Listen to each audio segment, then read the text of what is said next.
Hello, good evening my dear student. आपके अपने YouTube channel prism institute में एक बार फिर से स्वागत है। जैसा कि अपने पीछे वाले वीडियो में वेक्टर के बारे में पढ़ रहे थे, अब उसी चीज़ को आगे बढ़ाते हैं। अब उनमें आगे का जो पॉइंट है वो सदिशों का योग। सदिशों का योग उसको पढ़ते हुए उसमें क्या नियम है, किस प्रकार दो वेक्टरों को आपस में आप क्या करोगे, ऐड करवाओगे। अच्छा, सदिशों का योग पढ़ने से पहले मैं आपको कुछ और जानकारी बता देता हूँ। जैसे अपने क्लास 10 तक 2 डाइमेंशनल पढ़ते हैं, 2D। आगे इसमें क्या हो जाता है, 3D आ जाता है। जैसे अपने क्लास 10th में एक्स और वाई एक्स दो ही पढ़ते हैं, और आगे चलोगे तो आपका क्या आ जाएगा, 3D आ जाएगा, 3 डाइमेंशनल। जैसे आपका ये एक्स एक्स हो गई, ये वाई एक्स, और तीसरी क्या होगी, जेड एक्स। स्पेस की बात करेंगे उस समय अपने क्या मैटर सारा 3D का पढ़ेंगे। तो इसी सिस्टम को आगे बढ़ाएं। देखो कि एक एक्स एक्स और दूसरी क्या होगी, वाई एक्स, और तीसरी जेड एक्स। इस रूप को आप अपने घर में एक कमरे के कोने को लेके देखोगे तो एक साइड आपकी एक्स एक्स हो जाएगी, इधर की साइड वाई एक्स हो जाएगी, और जस्ट कॉर्नर जो ऊपर की ओर चला जाएगा वो आपका क्या हो जाएगा, जेड एक्स हो जाएगा। तो इस प्रकार से आप एक रूम में भी ये स्ट्रक्चर देख सकते हैं आराम से। होता क्या है कि इन वेक्टर में कैप मैं आपको पहले समझा चुका हूँ कि किसी भी वेक्टर के ऊपर अगर कैप लगा रखा है, भाई जैसे मान लो ये ए है, इस पर वेक्टर लगा रखा है, ये सदिश है। वेक्टर की जगह अगर ये ऐसा चिन्ह आ जाए आपका कैप वाला, तो इस कैप को क्या बोलते हैं, इकाई सदिश। क्या बोलते हैं, इकाई सदिश। इकाई सदिश कह सकते हैं, या यूनिट वेक्टर है ना, वो होता है। तो इसी प्रकार जैसे आपका एक्स एक्स है, एक्स एक्स की डायरेक्शन में जो इकाई सदिश होता है, यूनिट वेक्टर होता है, उसको नाम दिया गया आई कैप। क्या नाम दिया, आई कैप। इसी प्रकार वाई एक्स की डायरेक्शन में जो आपका यूनिट वेक्टर है, इकाई सदिश है, उसको लिखते हैं जे कैप। इसी प्रकार जेड एक्स की डायरेक्शन में जो इकाई सदिश है उसको क्या लिखते हैं, के कैप। मतलब एक चीज़ समझ आ रही, इकाई। इकाई का मतलब क्या होता है, यूनिटी, एक यूनिट। जैसे मान लो ये आपके पास कोई लाइन है, उस पर जैसे मान लो 1 सेंटीमीटर की जो लेंथ अपने पढ़ते हैं उसे क्या बोलते हैं, आई कैप, है ना। इसी प्रकार वाई एक्स वाली में जो आप एक लंबाई की जो लेंथ आप लेते हो उस लंबाई को क्या बोलते हैं, जे कैप। इसी प्रकार क्या बोलते हैं, जेड एक्स की डायरेक्शन में इकाई लेंथ को के कैप के द्वारा दर्शाया जाता है। अब मान लो कि आपके पास स्पेस में होता है, क्योंकि 3D कहाँ काम करेगा, जहाँ स्पेस के अंदर आपका क्या होगा, कोई बिंदु होगा, उस पर काम करेगा। अब देखो कागज़ पे तो ऐसे ही बनेगा। जैसे मान लेते हैं हवा के अंदर, जैसे यहाँ कोई पॉइंट है, उसको मैं बनाऊँ तो मान लेता हूँ मेरा पॉइंट कहाँ आ रहा है, यहाँ आ रहा है।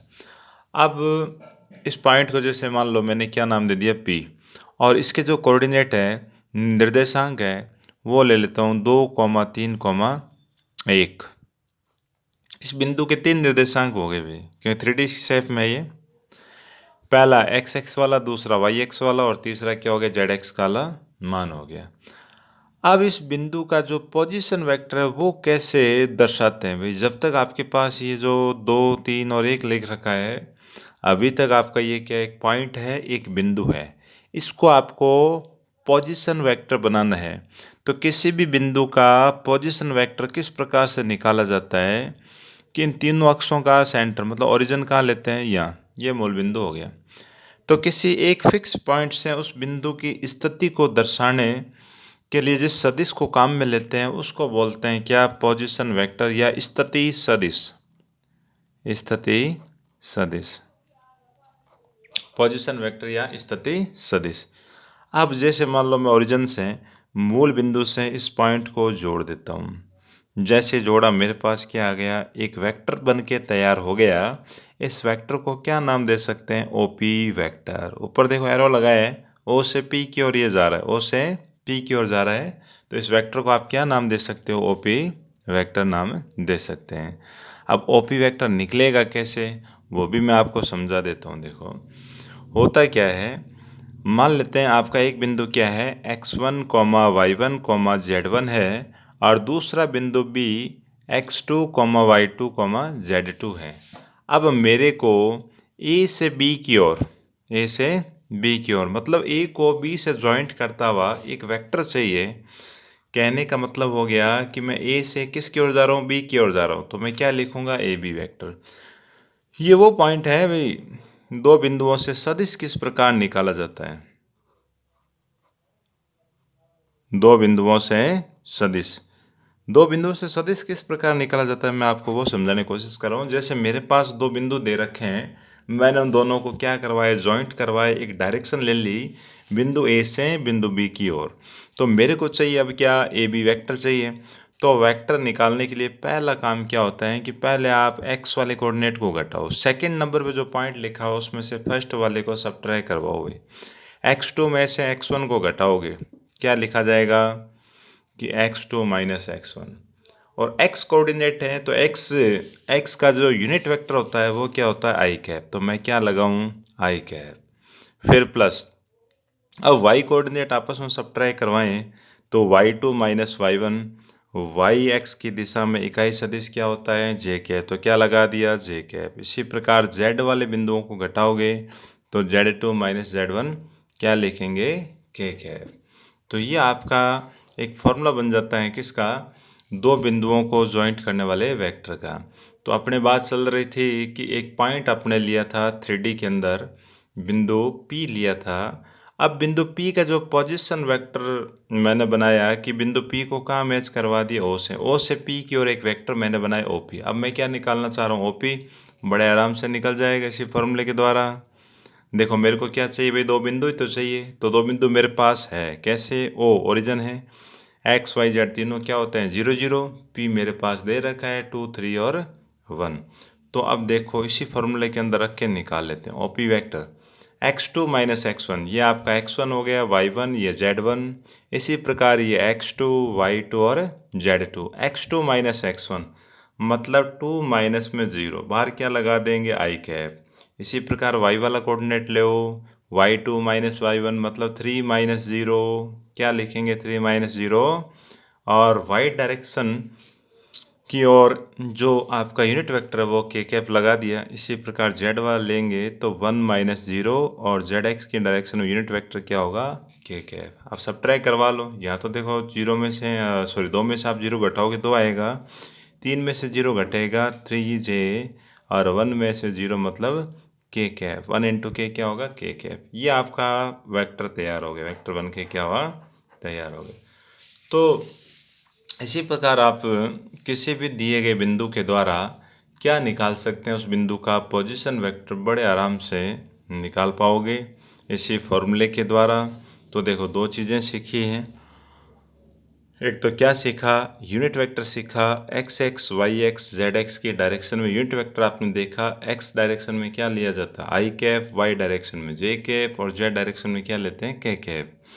दूसरा एक बिंदु आपने लिया था 2 3 1, इसका पोजीशन वेक्टर निकालना सीख लिया।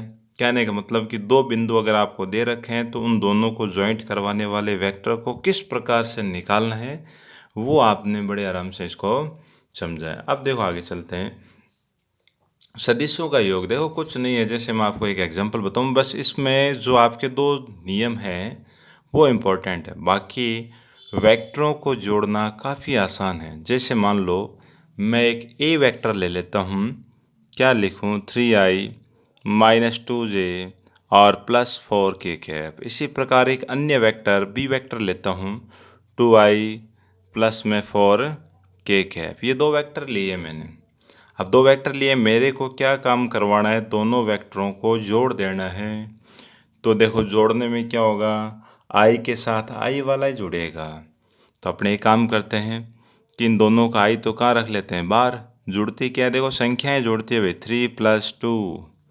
फिर ये लेते हैं, देखो अब जे वाला इसमें तो है, इसमें जे वाला नहीं है तो आप बनाना चाहो तो 0 × j लिख सकते हो, नहीं लिखो तो भी चल जाएगा। तो प्लस का चिन्ह लगाया, जे कहाँ लिखा, बाहर, अंदर कौन है, -2, और इसका क्या आया, कोएफिशिएंट क्या भाई, गुणा क्या है, 0। तो क्या लिखा, -2 + 0।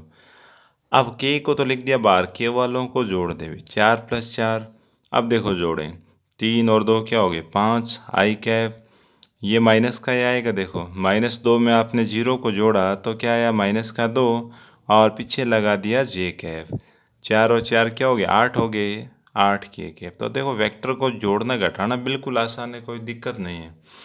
जैसे मैंने जोड़ा है वैसे आप दो वेक्टर को आपस में घटा भी सकते हो।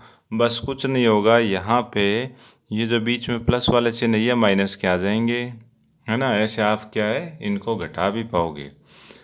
अब देखो इसके अंदर दो नियम क्या है। सबसे पहला नियम आता है ट्राइंगल लॉ, एक त्रिभुज नियम। कौन सा नियम है? त्रिभुज नियम। इसे बोलते हैं योग का त्रिभुज नियम। मैं शॉर्ट में लिख देता हूँ, क्या है त्रिभुज नियम।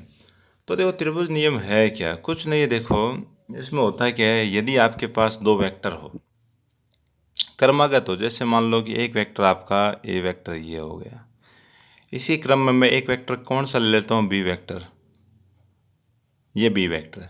अब देखो दोनों की खासियत क्या है, ए वेक्टर का स्टार्टिंग पॉइंट यहाँ से एंडिंग आपका यहाँ रहा, मतलब पूंछ इसकी यहाँ सिर यहाँ है, और दूसरा वेक्टर क्या है उसकी पूंछ के द्वारा ज्वाइंट होना चाहिए, उसकी भी डायरेक्शन मतलब क्रमागत होनी चाहिए कि ऐसे आ रही इसकी भी क्या हो ऐसा ही हो। तो जब ये दो सदिश इस प्रकार से ज्वाइंट है तो इनका जो तीसरा वेक्टर होगा वो अपोजिट डायरेक्शन में इस प्रकार से ऐसे ही यहाँ अगर ज्वाइंट होगा, तो ये जो तीसरा जो वेक्टर है इसकी डायरेक्शन में यहाँ और बना देता हूँ, ये इधर जा रहा है, ठीक है। तो दो वेक्टर इस प्रकार से है ना क्रमागत होना चाहिए, एक यहाँ जैसे ये वेक्टर का सिर है, दूसरे की पूंछ यहाँ से मैच होके इसका भी सिर का होना चाहिए, ऊपर की ओर होना चाहिए। अगर दो वेक्टर इस प्रकार से तीसरा सदिश इनको इस प्रकार से मिले तो ये सदिश है ना इन दोनों का क्या कहलाता है, परिणामी रिजल्टेंट कहलाता है। निकलता कैसे है, ए प्लस बी के द्वारा। इसको नाम दे देता हूँ मैं, जैसे ये सी वेक्टर था अपना ना, तो सी वेक्टर की वैल्यू क्या आएगी ए प्लस बी।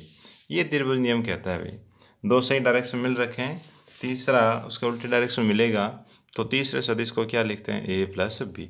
तो इसी क्रम में होना चाहिए। देखो एक ऐसे है ना, दूसरे वाला ऐसे, और तीसरा इसका जस्ट अपोजिट, मतलब इन दोनों की पूंछ आपस में मिल रखी हो। तो ये यदि आपका ए वेक्टर ये बी वेक्टर होगा तो ये थर्ड वाला क्या होगा, इन दोनों के योग के बराबर होगा। यही आपका क्या कहलाता है, त्रिभुज नियम कहलाता है। अब त्रिभुज नियम के साथ में पैरेललोग्राम लॉ और दे रखा है, समांतर चतुर्भुज का नियम। क्या नियम दे रखा है, समांतर चतुर्भुज का नियम, समांतर चतुर्भुज का नियम। ये भी नियम देखो अलग से हैं, कुछ नहीं है वैसे। देखा जाए तो जो त्रिभुज है उसी को ही काम में लेते हैं। देखो इस नियम के द्वारा ही ये नियम क्या कहता है, यदि आपका एक समांतर चतुर्भुज हो, ये समांतर चतुर्भुज मैंने बनाया है, इस भुजा को ए वेक्टर लिख देते हैं, इस भुजा को मैं क्या लिखूं बी वेक्टर, है ना। तो देखो ये बी है तो इधर वाला भी क्या होगा बी वेक्टर ही तो होगा। वैसे सही है, मायने में देखा जाए तो आप इसको एक बार भूल जाएं, ये आपको नहीं दे रखा है। आपको क्या दे रखी है, दो आसन भुजाएं दे रखी हैं, दोनों के जो स्टार्टिंग पॉइंट है वो सेम है। जैसे आपका ये ए वेक्टर है ये बी वेक्टर हो गया।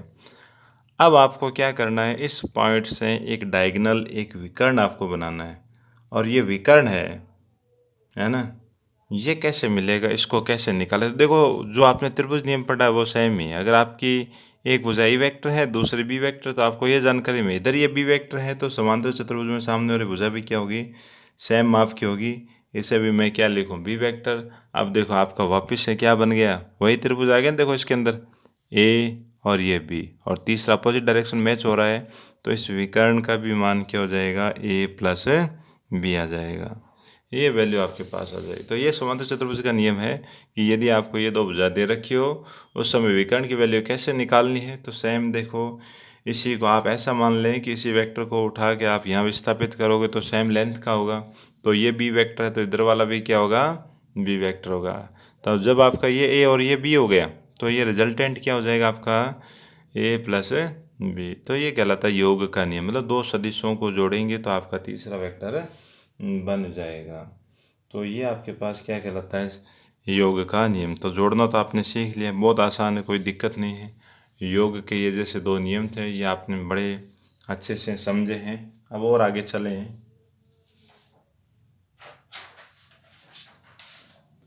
अब इसी क्रम में आगे चलें तो योग के बाद में आता है सदिशों का गुणन। सदिशों का गुणा किस प्रकार करवाए जाएं,